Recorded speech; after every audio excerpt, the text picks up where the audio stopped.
All right, so in this video, I'm going to show you how to do some blues improvising. Even if you are a beginner, you will be able to do this. Intermediate, advanced, you will be able to follow along, no problem. So let's jump right into it. All right, so the first thing we're going to look at is the chords that we need to play. So basically, when we're improvising with the blues, we're going to be playing some chords in our left hand and a melody in our right hand. So like I said, we're first going to look at the chords we need. So I'm going to show you the full chords first, and then I will also show you some simplified versions of them so you can still play them even if you can't get the full chords. So the first chord we're going to play is called a C7 chord. It's going to consist of the notes C, E, G, and B flat, just like this. Now, the only way to play this chord, because it's a combination of white notes and a black note, you will have to bring your hands up just slightly. You see how my hands are up here. I'm not down here. It would be impossible to reach that note. It would be a hard stretch. So I just slide my fingers up the keys, and now I can reach that chord, no problem, right? So if you want to take away some of the notes, if you have trouble playing all four notes at a time, the first note we could take out is the G. So you can get rid of that one if you need. So you could just play C, E, B flat, just like that. If that's still too much, you can even eliminate the C and just play E and B flat. It'll sound a little more thin, a little more empty, but if that's what you need to do, that's okay. So once again, the full chord is C, E, G, B flat. If it's too hard to play the 4, we take away the G, just play the 3, C, E, B flat. And if we need to take away another, we can get rid of the C, just play E and B flat.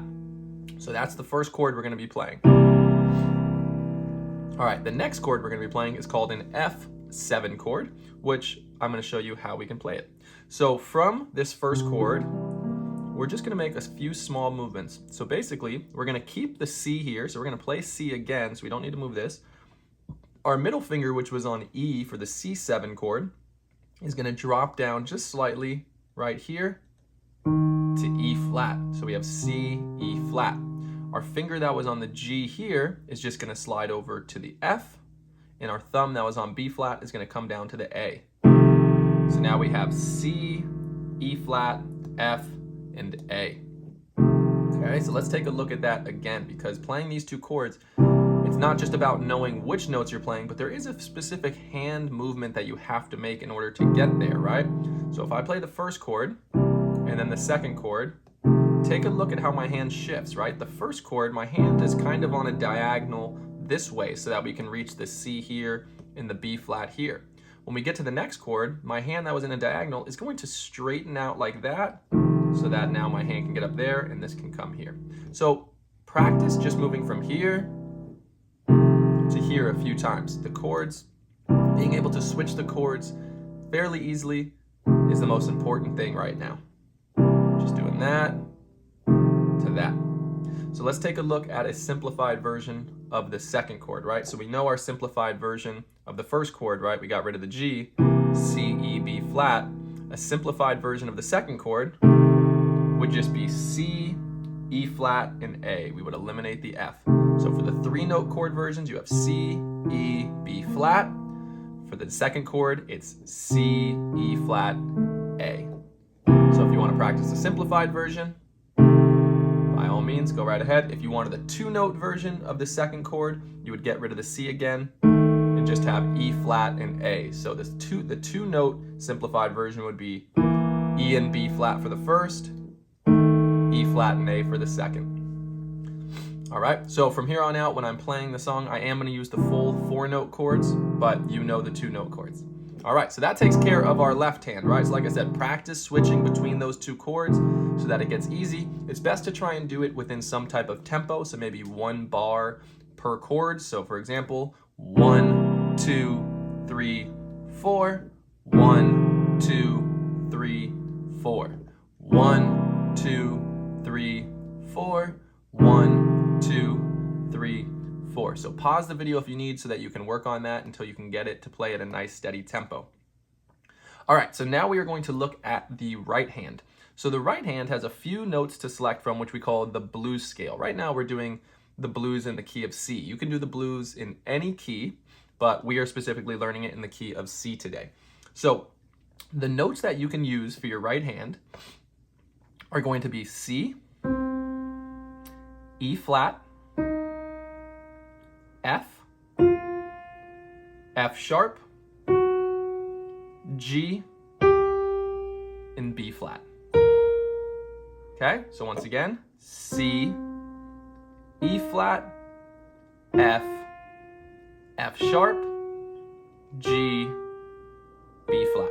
So there's 6 total notes in the blues scale. Now, I find it easier if this is your first time doing this, just starting with just 2 or 3 of the notes of the blues scale. Maybe just starting with just the C, the E flat, and the F, and improvising with that. So I'll show you what I mean. So my left hand is going to do what we did before. 1, 2, 3, 4. 1, 2, 3, 4. And then my right hand is going to improvise using these 3 notes, just like this.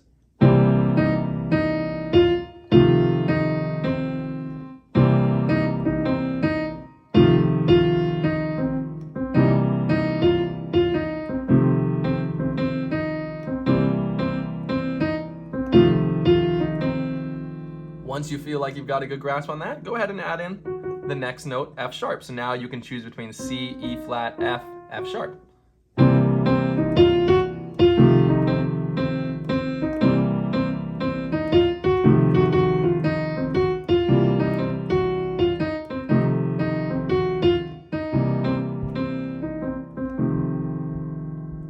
All right, once that gets comfortable, go ahead and add in your 5th note. G, C, E flat, F, F sharp, G. And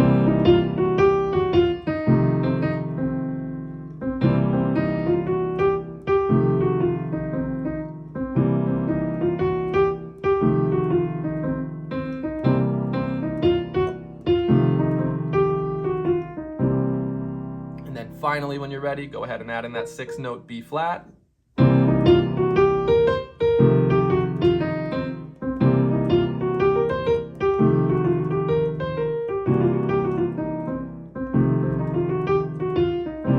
So as you notice, it sounds like I'm coming up with some cool ideas, but I'm really just playing any of these notes. The nice thing about the blues scale is as long as you hit these 6 notes only, you can't hit a wrong note. Everything will sound good with every chord. Now, you don't want to jump around too much. For example, if you try and do, right, and you try and jump all over the place, it might sound a little sloppy. So it's best to kind of move by step. Even literally just playing the blues scale up and down will sound really cool.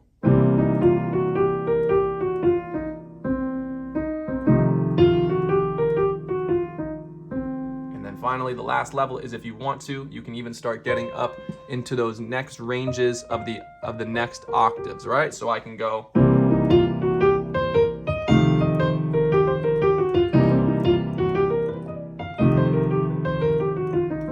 Right, so that was still the same notes up here, just C, E flat, F, just using some of these other octaves here. The last thing I want to talk about here is the concept of swing. So swing is where you play your 8th notes a little bit unevenly, right? So rather than doing, right, that's very even. 1 and 2 and 3 and 4 and. We want to play them with swing. 1 and 2 and 3 and 4. Think of like a horse galloping. Bump, ba-dum, ba-dum. That's going to give you a much more bluesy feel.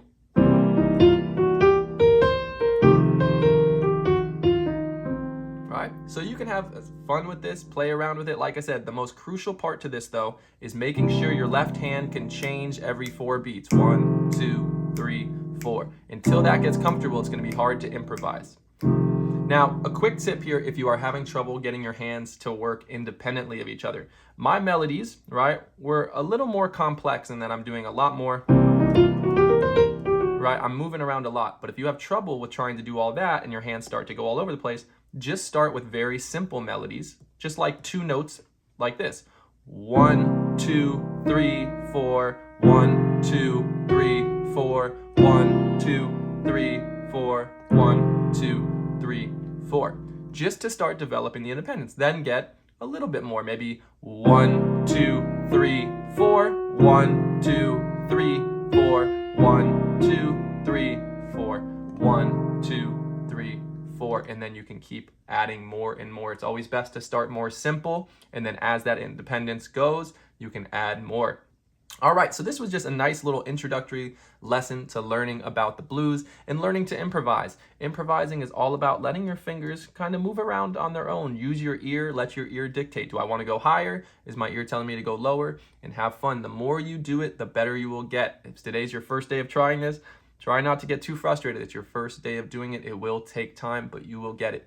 If you have any questions, as always, put a comment below, or send me an email, digitalpianoschool@gmail.com, and I will get back to you very quickly. I'm very good at responding. And be sure to subscribe to keep supporting this channel. So have fun playing around with the blues, and I will see you next time for our next lesson.